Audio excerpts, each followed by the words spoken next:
Hello, friends, and welcome back to TJKidz Super Fun Stories, where imagination becomes reality. Today, we have a pretty fun and silly story for you. Today's story is about a gnome that pronounces all silent letters. Yeah, that's right.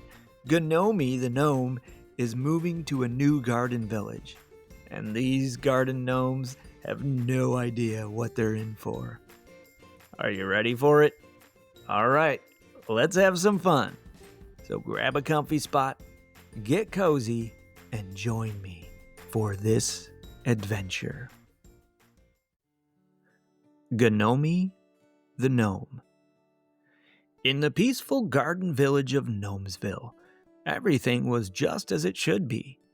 The flowers bloomed brightly in perfect rows, organized by color, and the fountains flowed silently, providing the perfect, peaceful ambiance.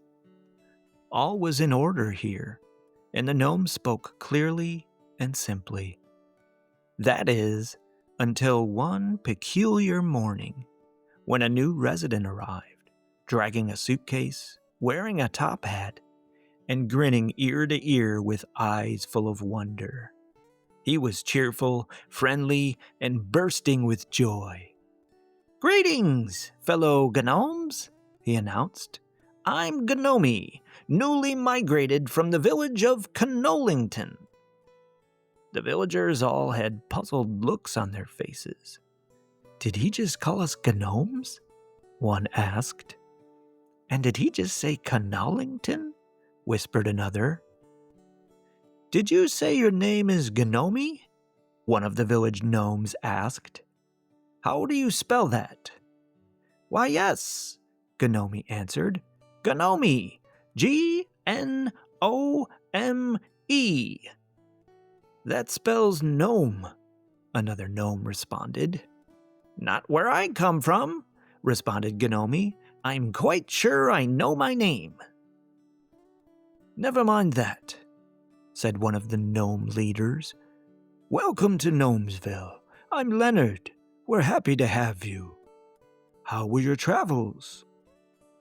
"Oh, just deligahitful," said Ga-nomee. "I left on Wednesday morning, and I had smooth travels the whole way here." "Did you say Gnomesville? I thought it was Gnomesville." "I'm not quite sure what you just said," Leonard replied, "but we pronounce our village Gnomesville." "Huh, that's weird," Ga-nomee said. "I guess I was wrong. So, do you offer any ballet classes here? I like to keep in shape by dancing." I'm not sure," Leonard replied, turning to his fellow villagers with a puzzled look on his face. "Well, nice to meet all of you. Don't worry about me. I always come prepared. I've brought my trusty knife, my knapsack, my wrapping paper, and my P-neumonia medication just in case." The villagers continued to exchange puzzled glances. "Why is he adding letters that no one else pronounces?" one whispered. All of the other gnomes just shrugged their shoulders. They were just as confused. Later that day, Ga-nomee was cutting some bread with his knife, and he accidentally cut his knuckles. "Ouch," he said. "I had better get this checked out." So he headed over to the local doctor. "Excuse me," Ga-nomee said to the doctor.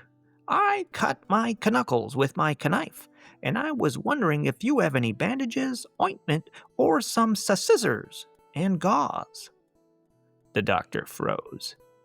He stared at Ga-nomee blankly, then said, "I have no idea what you just said, but here are some bandages and some ointment for your cut." "Thank you," replied Ga-nomee. "I'll just wrap it up. Honestly, you're a lifesaver." "Okay," replied the doctor. "I think I need a translator."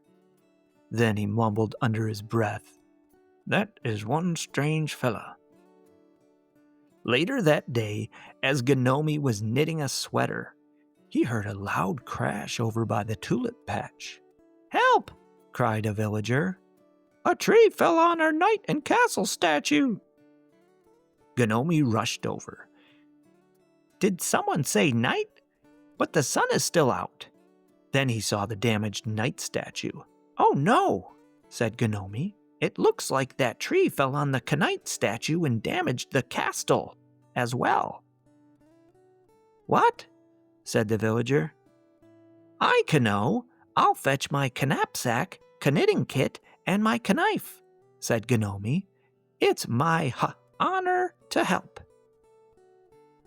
"Wait," said another villager at the scene. "Did he just say knife?" "Yes, my knife. I'll go get it, along with my knitting kit, to help with repairs," Ga-nomee responded.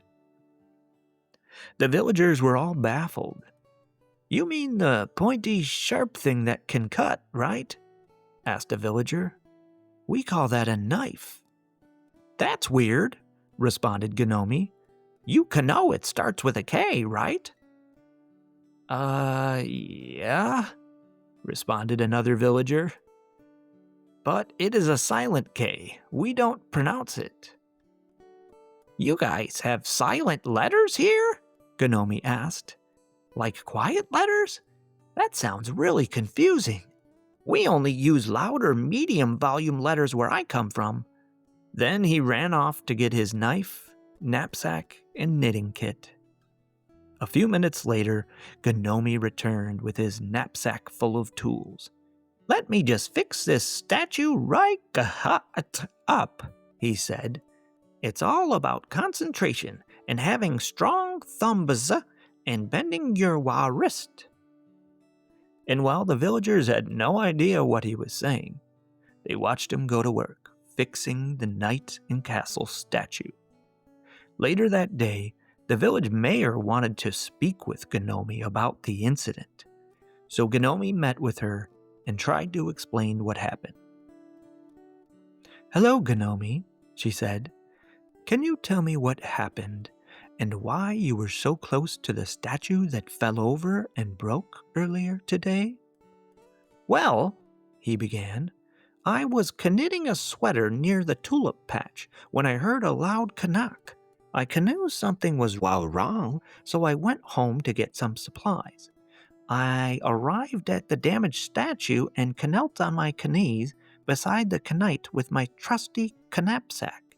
I knocked the knight back into place, and I climbed up to fix the castle.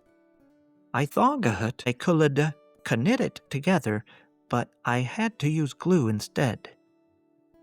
The mayor stared blankly. "I understood none of that. But thank you for fixing our statue." That evening, the villagers gathered at the town hall for a meeting about Ga-nomee. "He's confusing," said one, "but he's kind." "And he did fix up the statue," said another. The mayor nodded. "Let's just accept that he speaks Gnomish, but we will welcome him into our village with open arms. He can stay."